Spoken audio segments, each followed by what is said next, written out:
to implement Security Council Resolution 1701 and the withdrawal of Israeli forces from the areas it occupied during the last war, and to end Israeli interference in internal Lebanese affairs. For Sudan, the people in Sudan continue to suffer an unprecedented humanitarian crisis because of the continued violence. We call once again on all parties to prioritize the national interest and to engage in a comprehensive dialogue that leads to a permanent peace and that preserves the unity of Sudan and its territorial integrity and independence, and that achieves development and stability. We declare our support for all international efforts that aim to achieve this goal. Distinguished Excellencies, Doha has always been a global capital that hosts major events in all spheres, and an area where leaders convene and decision makers from around the world to engage in negotiations and the formulation of solutions. Doha will host the Second World Summit for Social Development from the 4th to 6th November this year, and we look forward to welcoming you all during this conference.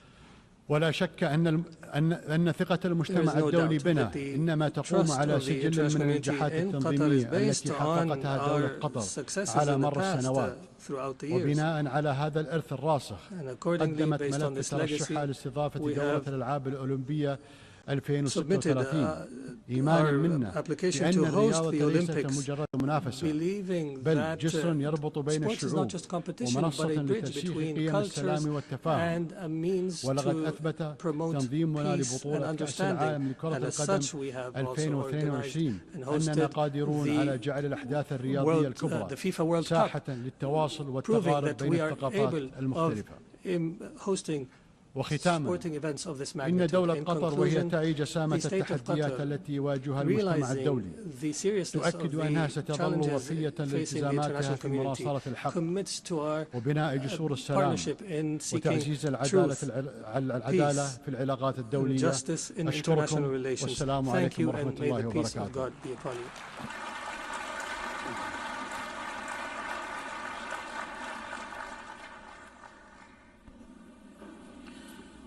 On behalf of the Assembly, I wish to thank the Emir of the State of Qatar.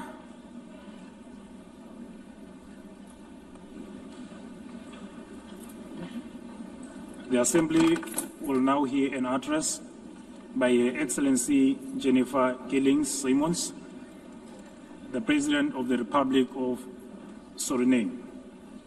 I request the protocol to escort Her Excellency and invite her to address the Assembly.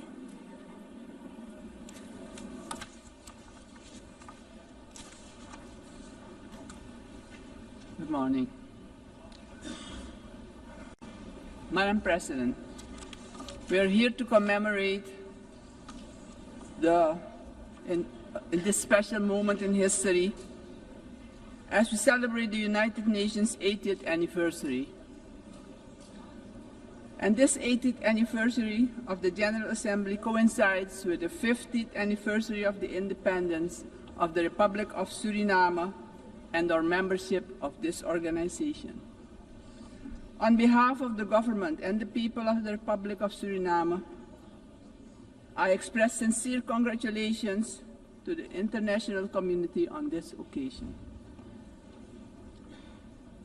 It is clear that a journey that spans over 80 years cannot be and has not been without challenges. The United Nations played, in some instances, an important role in ending colonial rule, worked on advancing human rights, and often provided hope and a future to the most vulnerable in our global community.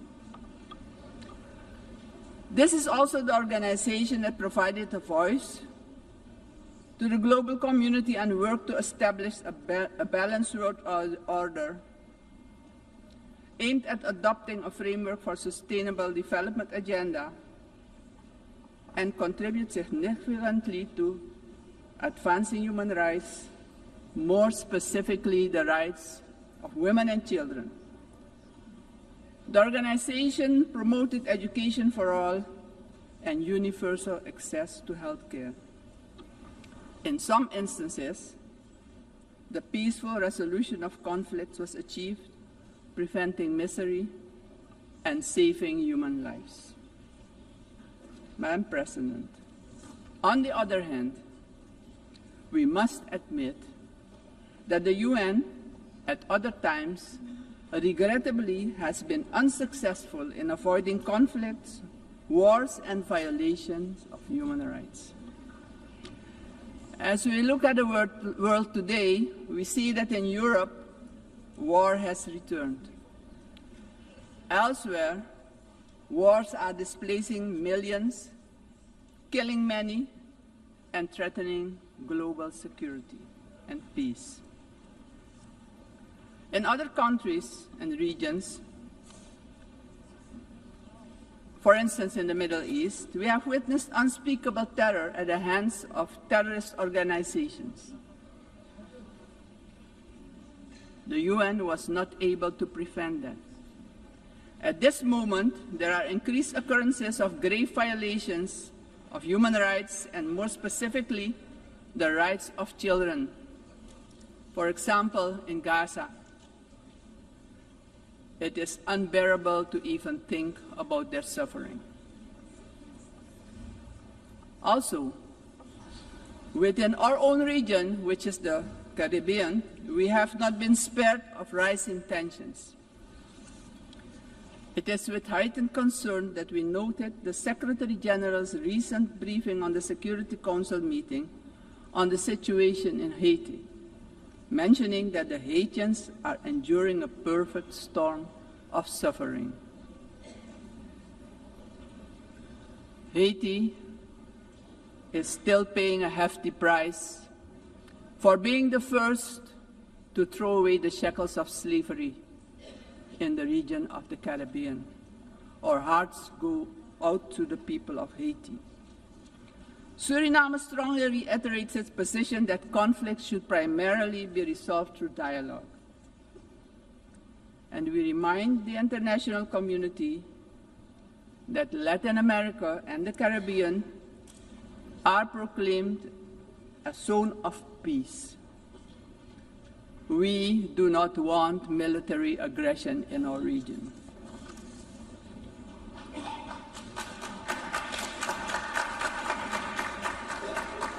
Madam President,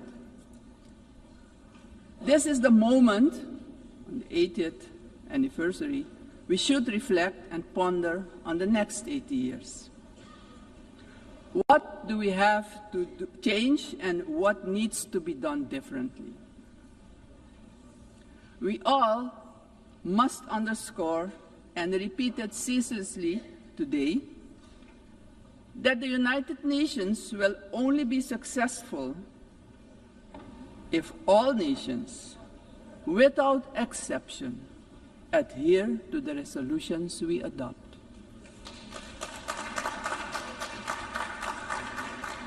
We can only keep the peace if we stop allowing that the votes of all the countries in the world can be nullified by one veto. Today, partially because of the work done by our organization, some poor countries have developed substantially, economically and otherwise. They have become powers who can't be ignored any longer. We have to remind ourselves that the world in which the United Nations was established 80 years ago does no longer exist. The task ahead, therefore, is that we, in the first place, renew our vows, recommit to the principles and objectives of the Charter of our organization, and recognize all the voices in the world, because people from all regions should have opportunities for a dignified life.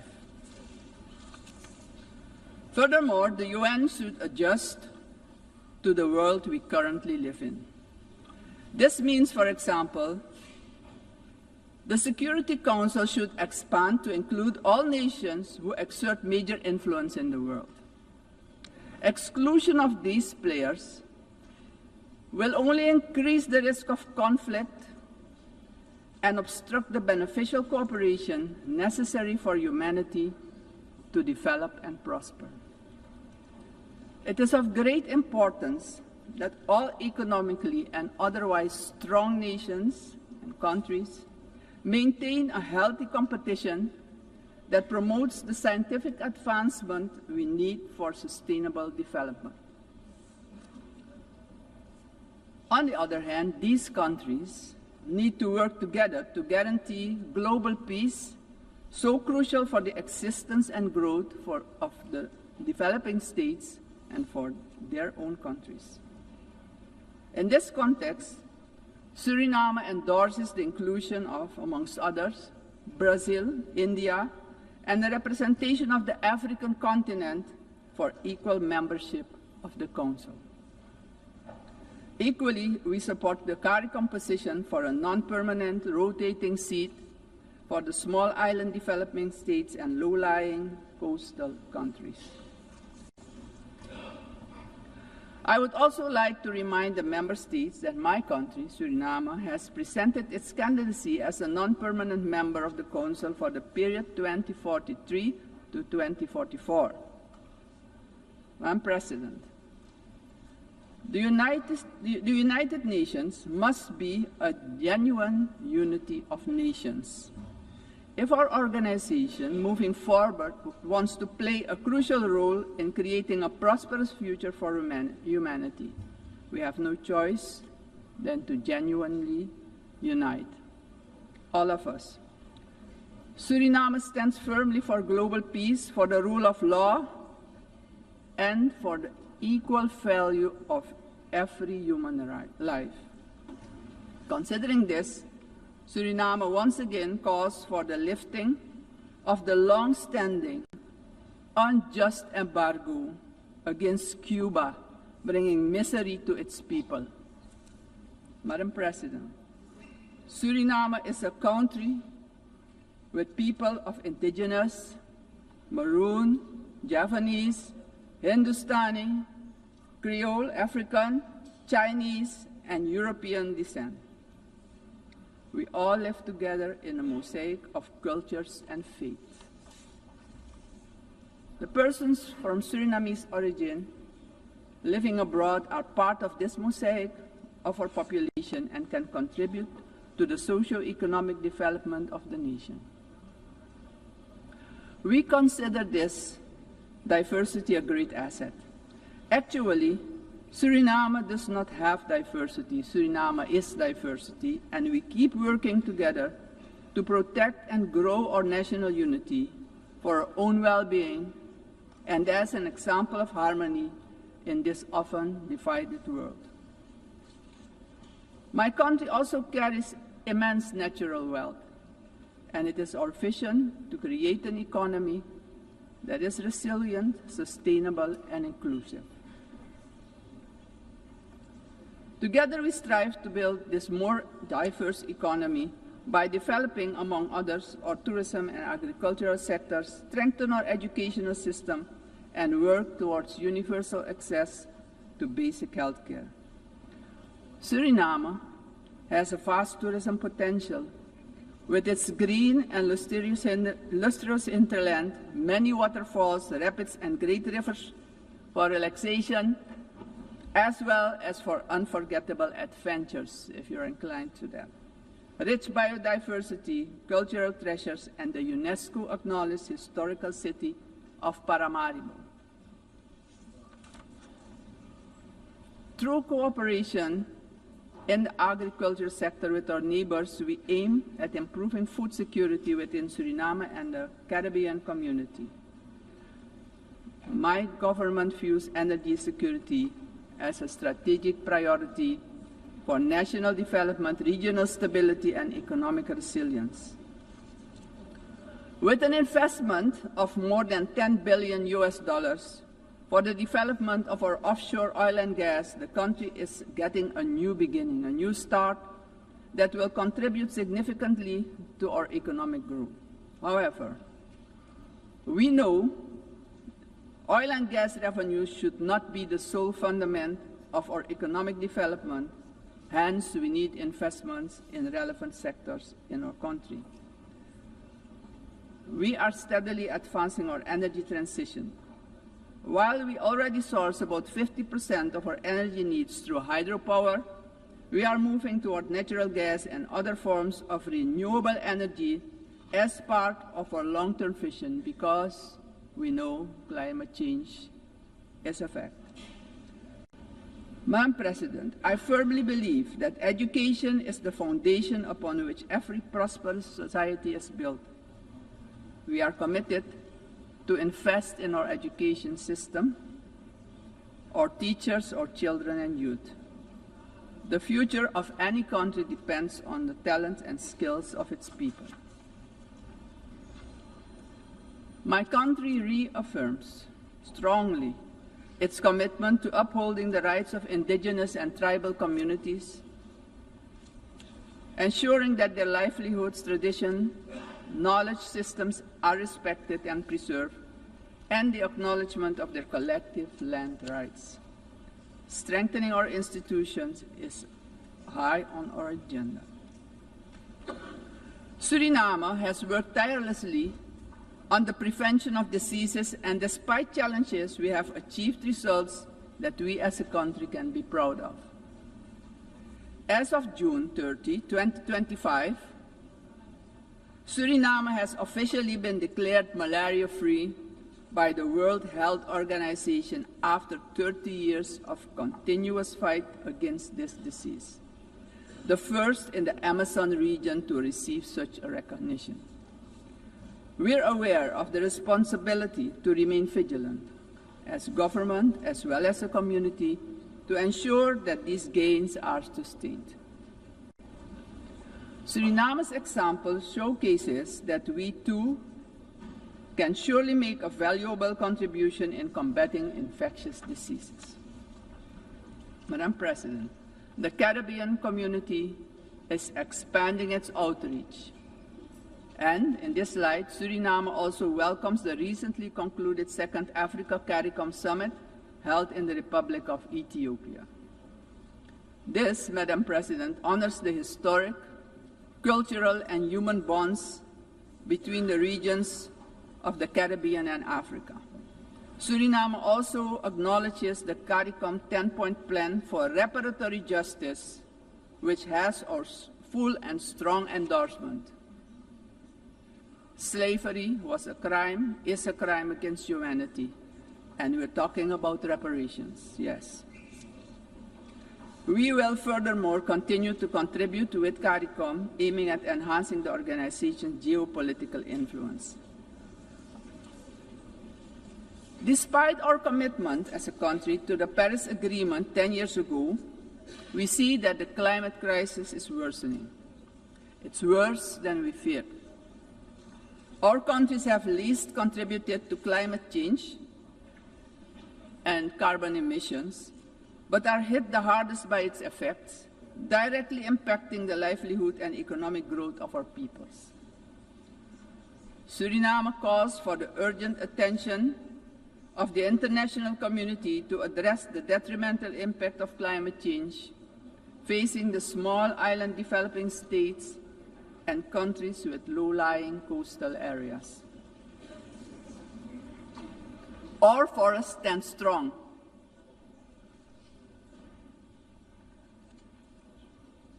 More than 90% of our land is covered by rainforest.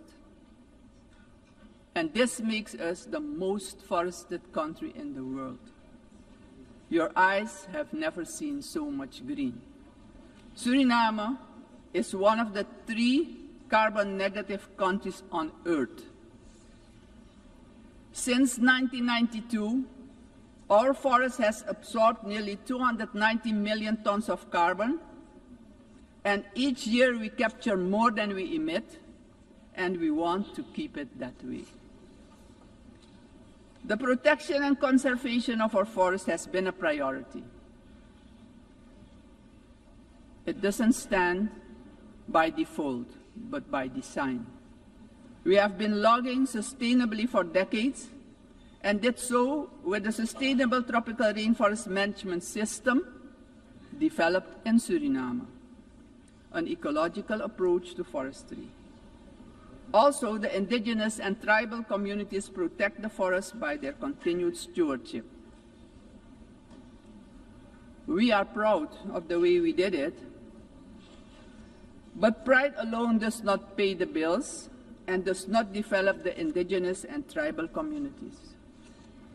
Madam President, we must not forget that these forests, our forests, are in competition with vast resources such as gold, diamond, bauxite, and more. We will need to make difficult choices. We want to keep our forest coverage at a minimum of 90%. But we cannot do it alone. The time has come for the world's largest emitters to share this responsibility, not only with words, but with action, justice, and finance. Suriname strongly calls for global action, predictable climate finance for high forested, low deforestation countries, fair recognition of real carbon removals, and direct support for the communities who live in and protect these forests. Suriname, Madam President, therefore endorses the initiative of the COP30 presidency to launch the Tropical Forest Forever facility and calls upon the international community to contribute to its success. Suriname, as mentioned previously, takes pride in being an example of peaceful coexistence, having different cultures, religions, and the traditions to live together in respect and solidarity. This is our gift to the world. The second gift, because we also have a forest that is delivering services to the whole world. This gift proves that harmony can prevail. As stated upon our admission to the United Nations in 1975, our republic indicated our willingness to engage with the international community. My country reiterates its strong commitment to multilateralism, one of humanity's most important achievements, which needs our protection in this time of change. In closing, aggression and military force should be replaced with peaceful resolution and dialogue, because it doesn't solve problems, it creates destruction and misery. As a matter of urgency, I call on every member state to keep the peace, protect the planet and all human rights. Suriname has shown the world that living sustainably together is possible. We are really better together. Thank you, Grantanye, and may God be with you.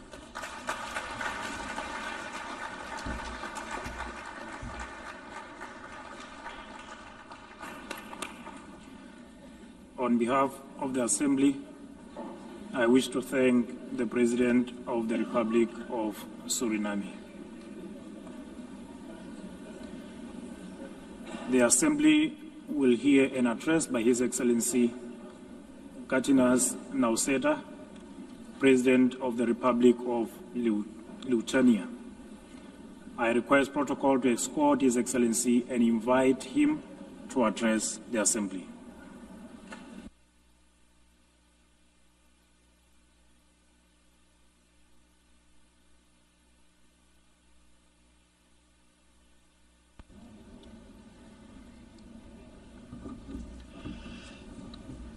Dear Mr. Chairman, Excellencies, ladies and gentlemen. 80 years ago, humanity, emerging from the Second World War, embarked on a long road towards peace. Building on the solid foundation of the rules-based international order, our forefathers created the United Nations and its institutional system. This system was never perfect. Many nations, Lithuania included, had to struggle for decades, seeking freedom, independence, and sovereignty. Many people suffered war, famine, and premature death. And yet, it was the best international order that we have ever. The United Nations system embodied the great hope that nourishes the human soul and guides our actions for the universal good.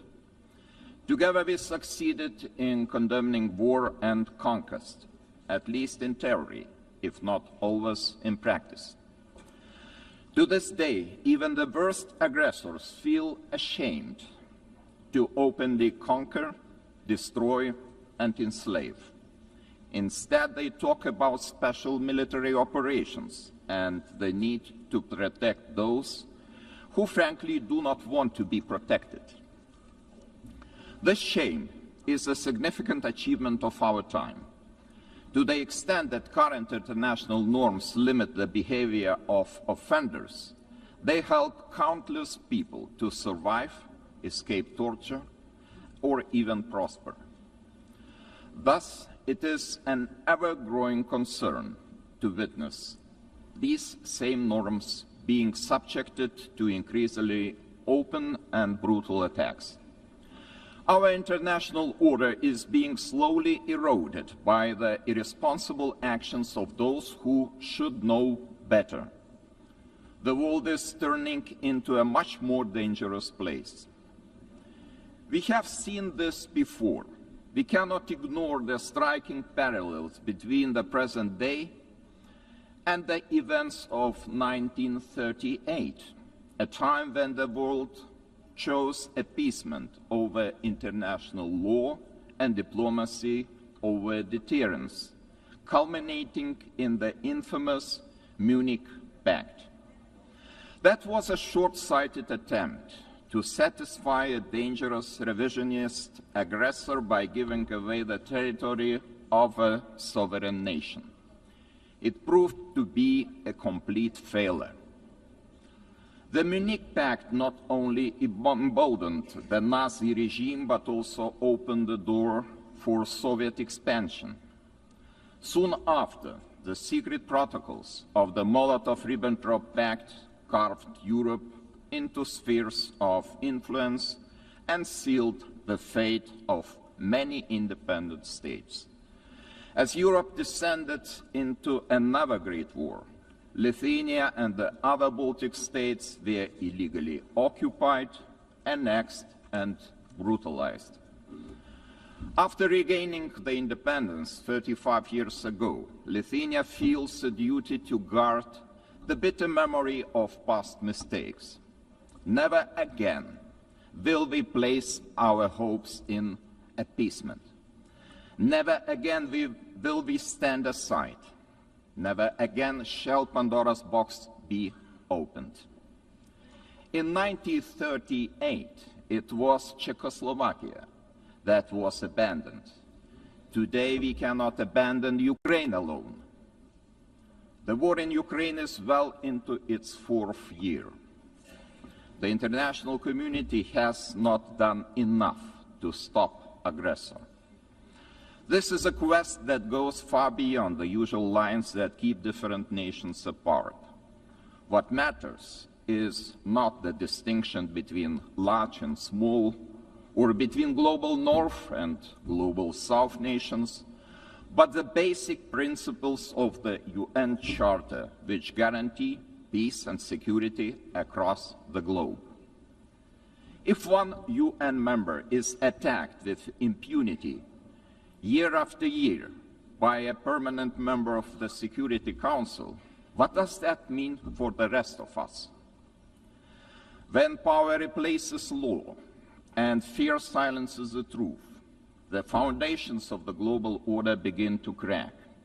And then nobody Nobody can feel safe anymore. Ladies and gentlemen, the effects of Russia's war against Ukraine are being felt across the world. This war has sparked crises in energy, migration, and food security, while also deepening global poverty, hunger, environmental damage, and climate change. It all began with the illegal occupation of Crimea in 2014 and escalated into a full-scale invasion marked by systematic war crimes. The targeted destruction of civilian infrastructure, indiscriminate missile attacks, and the forced deportation of thousands of Ukrainian children are not isolated abuses. These are calculated efforts to erase Ukraine's identity and undermine its sovereignty and territorial integrity, all in open defiance of the United Nations Charter. Let me be clear, Lithuania will never recognize Russia's illegal occupation and annexation of Ukrainian lands. Ukraine's borders are not up for negotiation. Attempts to redraw them by force are unacceptable. The United Nations Charter is not a menu to pick from. It is a binding foundation of international order. Ukraine is also not the only target.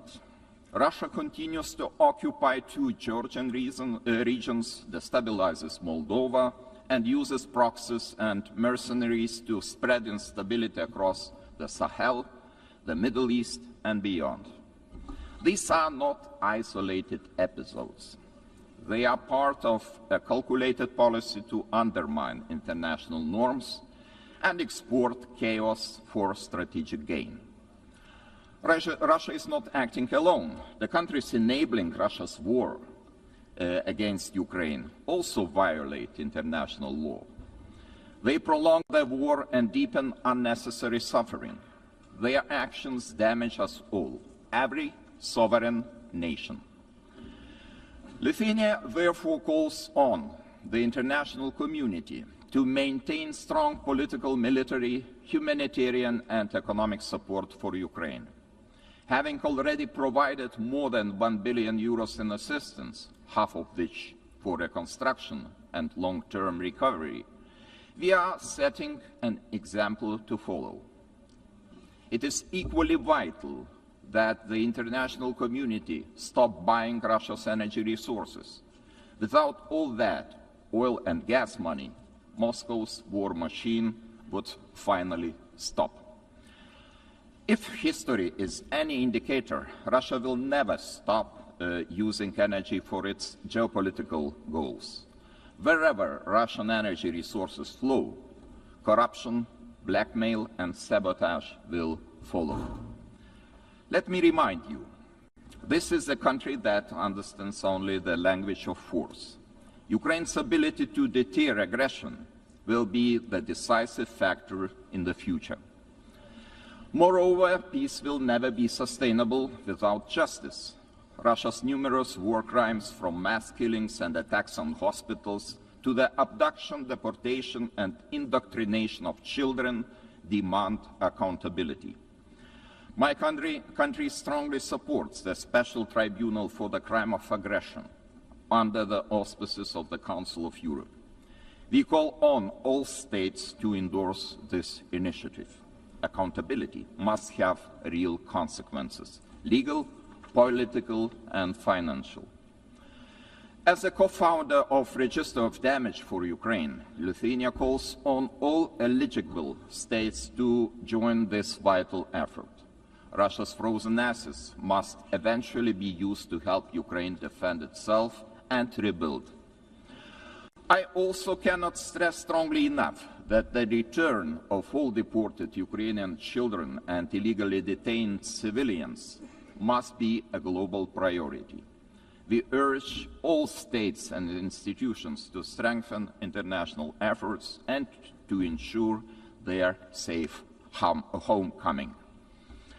Ladies and gentlemen, As crucial as Russia's war of aggression against Ukraine is, it is only part of the broader global upheaval. Lithuania watches the current situation in the Middle East with deep concern. We join the international community in calling for the full and immediate implementation of the ceasefire in the Gaza Strip. To prevent starvation, humanitarian aid must be allowed to reach those in need without obstruction. At the same time, the unconditional release of all remaining Israeli hostages remains a crucial step towards ending hostilities. Lithuania is firmly committed to a just and lasting peace in the Middle East. We condemn all the actions that undermine this goal. The ongoing mediation efforts led by the United States, Qatar, and Egypt deserve our full support. There is no alternative but to revitalize a credible political process towards a two-state solution, ensuring that the State of Israel and an independent, democratic, contiguous, sovereign and viable State of Palestine can live side by side in peace, security and mutual recognition, with Jerusalem as the future capital of both states. Sadly, many states remain trapped in cycles of conflict, crisis and long-term fragility. It is our shared responsibility to support those in need as destabilization spreads far and wide across international borders, regions, and continents. Our attention must also focus on the growing challenge of disinformation, which is increasingly being used to undermine democratic institutions and destabilize entire nations and societies. Lithuania calls on all members of the international community to defend truth as the supreme value and to fight attempts to rewrite history. Historical memory must be preserved. Ladies and gentlemen, as we face high global uncertainty, one choice remains entirely clear. Either we will repeat the mistakes of history, or we will find the resolve to defend the core principles of the United Nations. Today, Lithuania chooses to act. We call on the international community to respond to today's challenges with unity and determination. We call on the United Nations to return to its founding purpose, to prevent the scourge of war, to protect human dignity, and to uphold the rights of nations large and small.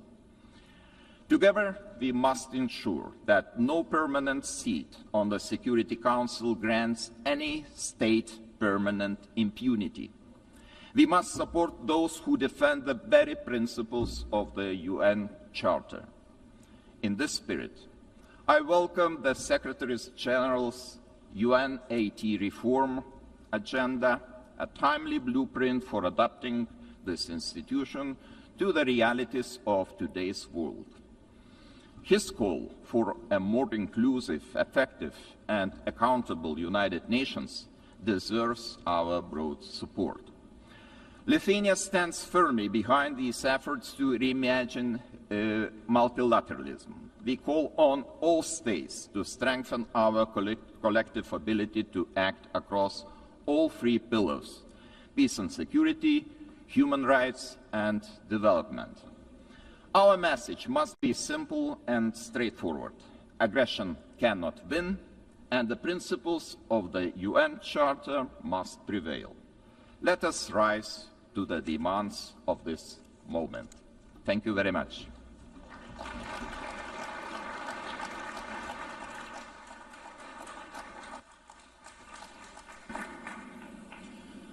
On behalf of the Assembly, I wish to thank His Excellency, the President of the Republic of Lithuania.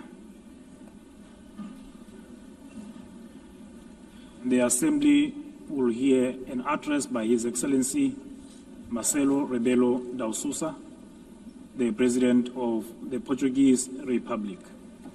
I request protocol to escort His Excellency and invite him to address the Assembly.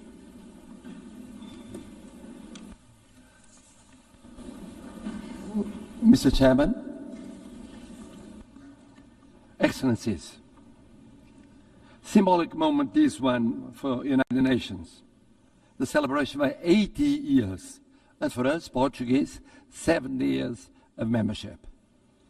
It's a time of judgment, of compromise, of renewal, multilateral ambition. Portugal is today what always aspired to be, an open country to the world, listening, dialoguing, building bridges, deeply multilateralist and guided by the Charter of United Nations. A world with more cooperation and respect for international law is safer, more predictable, stable, peaceful, prosperous, plural, representative, and able to respond collectively to global challenges. 70 years ago, we were living still in dictatorship. And we found in this community the space to rediscover the real values and contributing to global solutions. And even now, in the changed world, fragmented, polarized, unpredictable, this community is a key community to defend basic principles of a coexistence between nations, cultures, civilizations. And it is with this coherence and the sense of responsibility, with the conscience of the need of contributing, acting and deciding, guided by values and principles, that will be candidates to the Security Council in 27-28, a decision we formalized in 2013. Excellencies, let me pay tribute to the former President of the General Assembly for his support to the adoption of the Pact for the Future. Let me congratulate the present President of this session, wishing the success in her term. But I would very specifically, and in Portuguese this time, say a word about the remarkable work of the Secretary-General António Guterres. O seu humanismo. His humanism.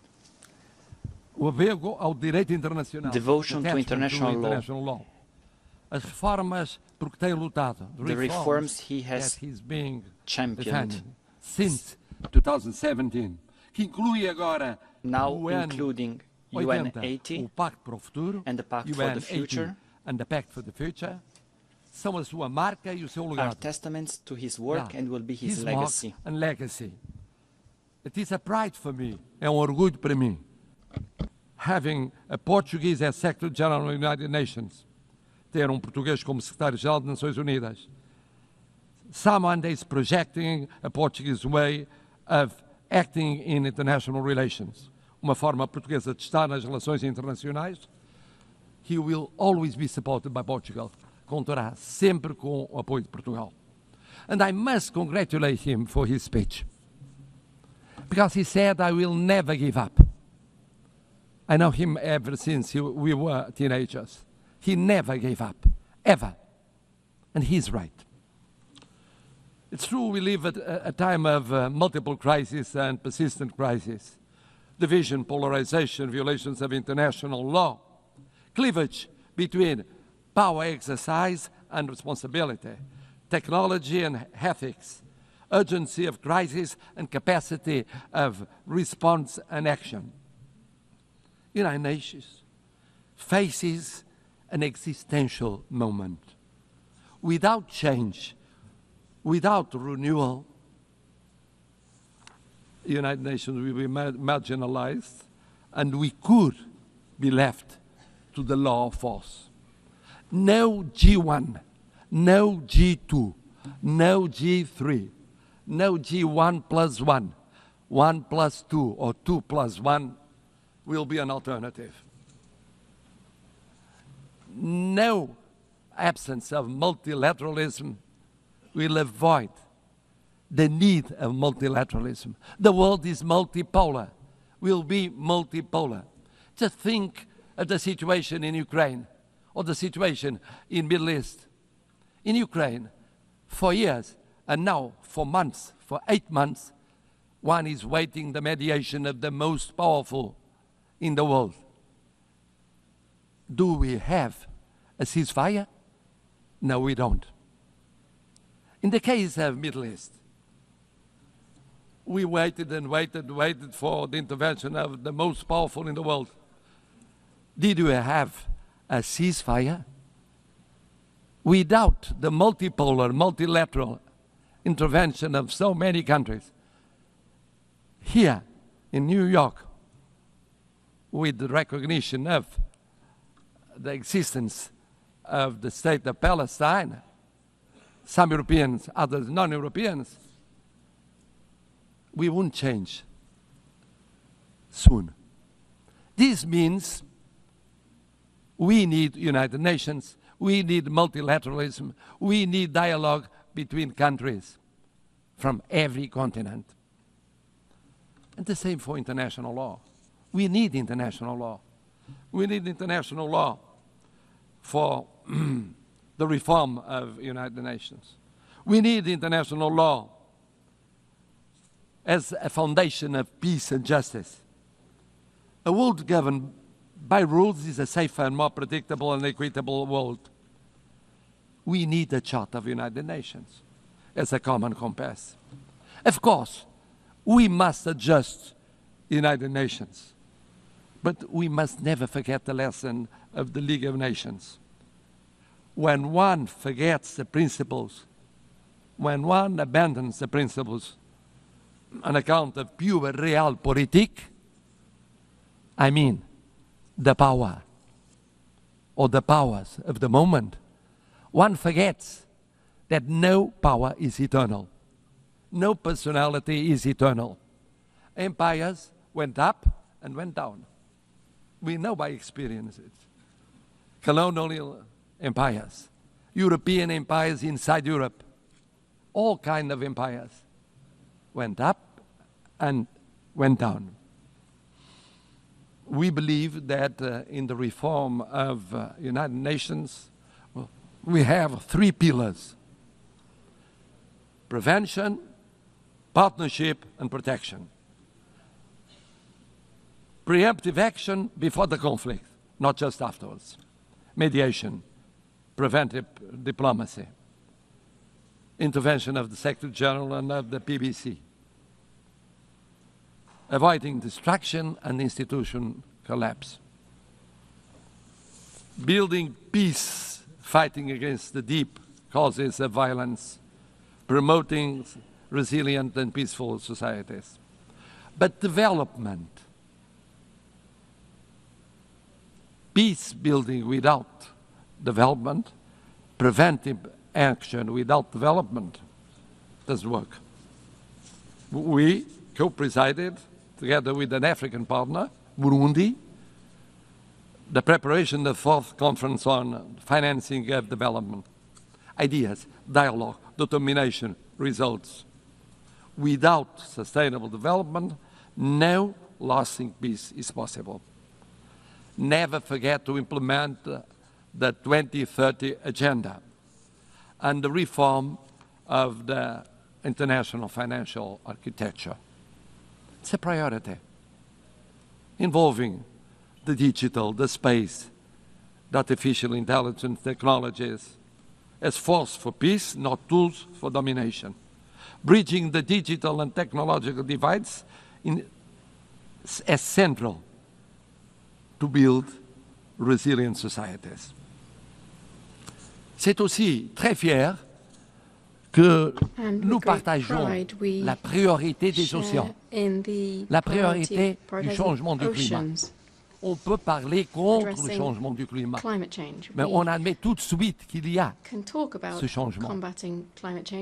Et c'est pourquoi on a préparé l'UNOC 2 à Lisbonne. On a été à l'UNOC 3 à Nice. coup in Lisbon. On a We were renouvelé at, notre compromis avec la protection in des océans. in Des premiers Nice. États We were one européens of the first à European ratifier states le to traité ratify BBNJ, the BBNJ treaty. protégeant 27% de notre We protect 27% surface maritime, of our juste marine surface à une area. distance de 3% de l'objectif That en is 2030. 3% of the objective for 2030.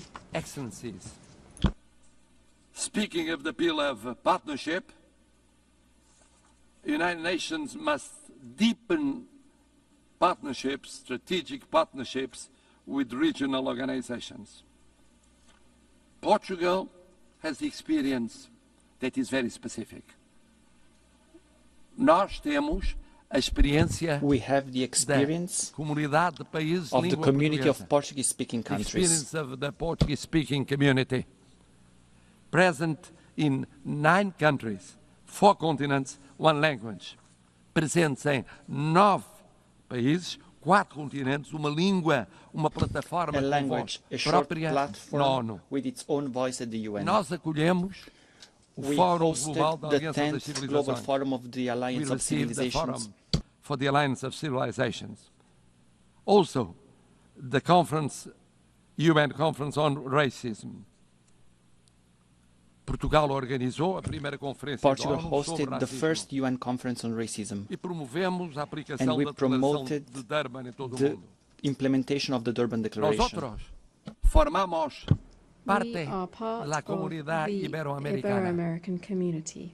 Portugal se siente hermano de Indeed, América Latina, Portugal feels like a kindred spirit compartiendo of Latin prioridades America. We share comunes common como el priorities, multilateralismo inclusivo, such as el inclusive desarrollo sostenible multilateralism, y la sustainable cohesión development, social. and social cohesion. A nossa parceria, our partnership with the Global South is made of respect and solidarity.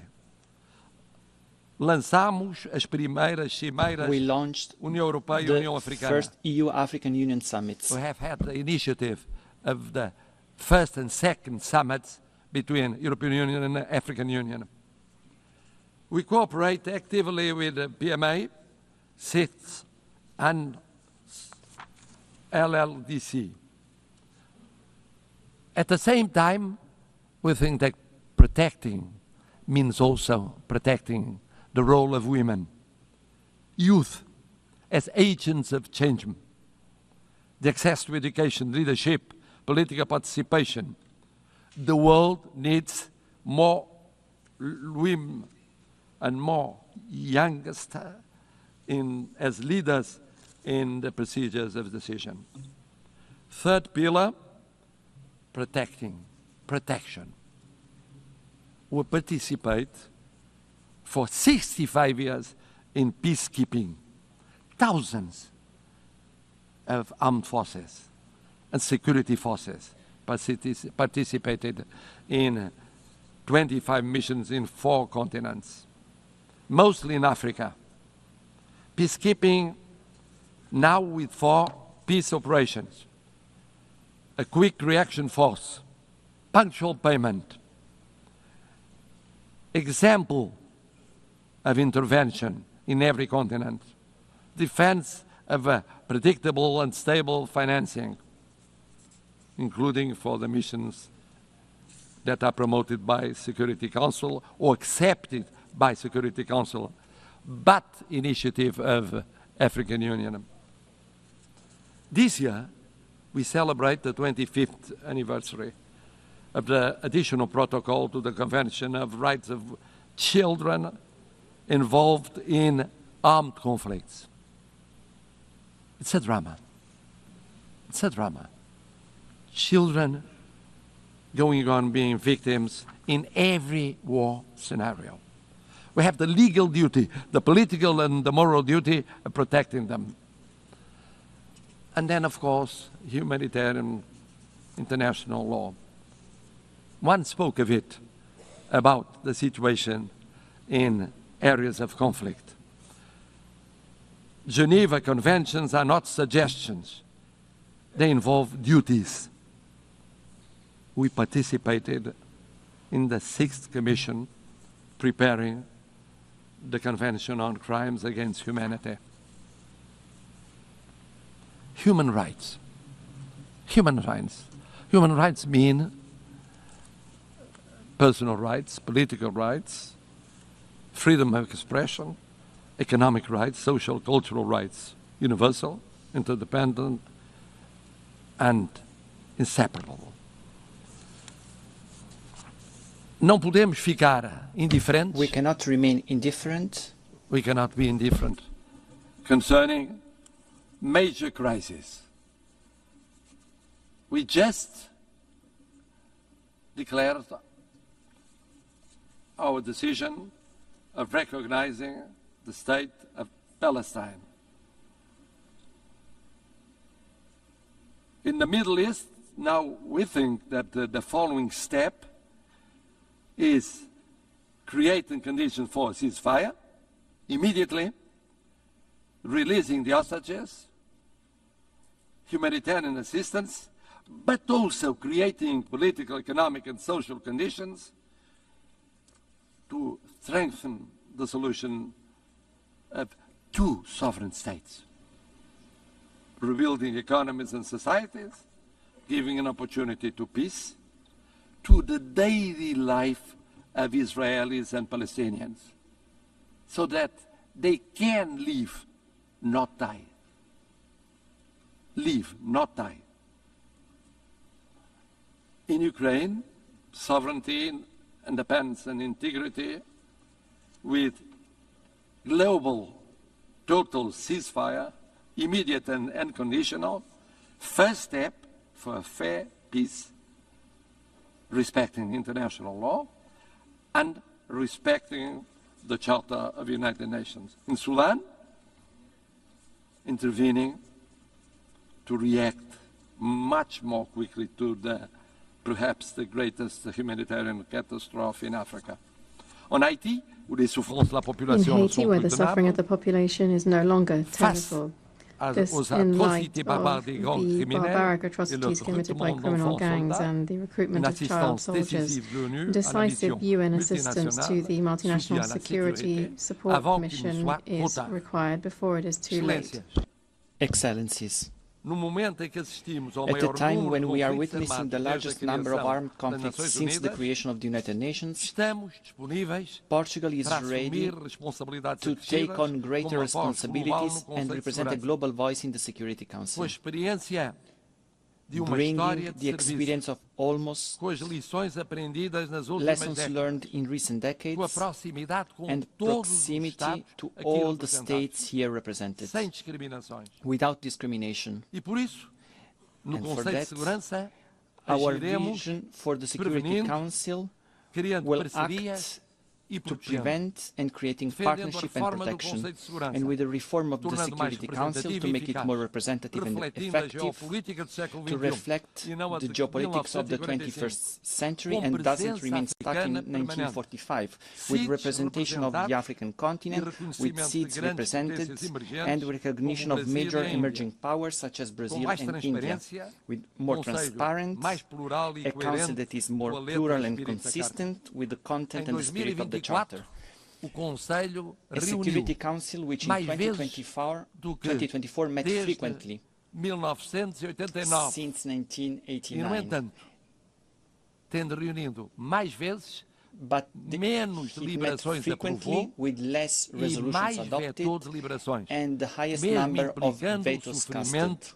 It's unacceptable that the use of veto continues to paralyze essential decisions. É incompreensível que o uso do veto continue a paralisar decisões essenciais perante o sofrimento humano. In the face of human suffering. A carta é clara. The Charter is clear. A party to a conflict shall not be the judge of its own case. Portugal supports the ACT Group's conduct, measures to restrict the use of veto, and all initiatives that strengthen transparency and accountability within the Council. A last word. Portugal is presenting itself to the Security Council without hidden agendas, but rather with an agenda aligned with the values and objectives of the UN, with humility, but with confidence, contributing to a council that is more effective, representative, and close to those who We expect protection from it. We are a predictable country, a bridge builder, a reliable partner, an uncompromising defender of the UN Charter. It is in this spirit that we want to serve, that we reaffirm our commitment to the United Nations today, and that we hope will earn your trust for the future of the United Nations, but mostly for the future of the world, more peaceful, more just, more respectful of dignity, human dignity, in so many conflicts that represent a shame for all of us. Thank you.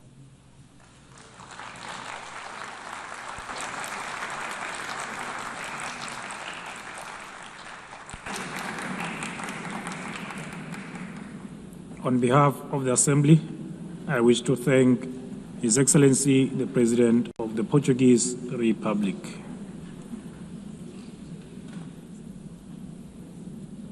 The Assembly will hear an address by His Excellency Yomandu Usi, President of the Eastern Republic of Uruguay.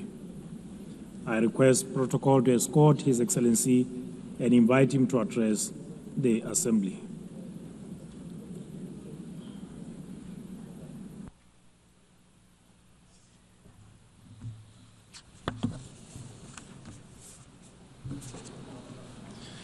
Señora Presidenta de la Asamblea President General, of the General Assembly, señor Secretario General, Secretary General, señores y señoras jefas y jefes de Estado y de Heads of Gobierno, State and Government, señores representantes de organismos representatives of internacionales, international organizations, delegaciones oficiales, official delegations, señores y señoras. ladies and gentlemen. Vengo de una república I come from situada al a oriente republic del that río Uruguay, lies to the east que el of the mapa, Uruguay River, la historia y la one cultura which on maps in history ubican en and in una pequeña culture esquina del sur occupies del a sur del small mundo. corner of the southernmost tip of the Un país world. pradera, This con is a balcón al country mar, of grasslands donde la overlooking the tranquilidad y ocean, hospitalidad de su which gente stands out for the es una de sus tranquility and principales señas de hospitality identidad. of its people. Vengo de un país I come from donde a ya es country práctica where it is corriente now que un common presidente practice for a president concurra a países to vecinos visit neighboring acompañado por countries sus antecesores o con accompanied sus by his antecesores predecessors from de otros partidos other políticos. political parties. Un país donde la This is a alternancia country de los where the partidos en un handover gobierno between governing no se parties traduce en una does not crisis trigger de carácter an institucional. institutional crisis. Es más, esa alternancia On se the contrary, constituye this en un acto handover de pura represents normalidad. business as usual.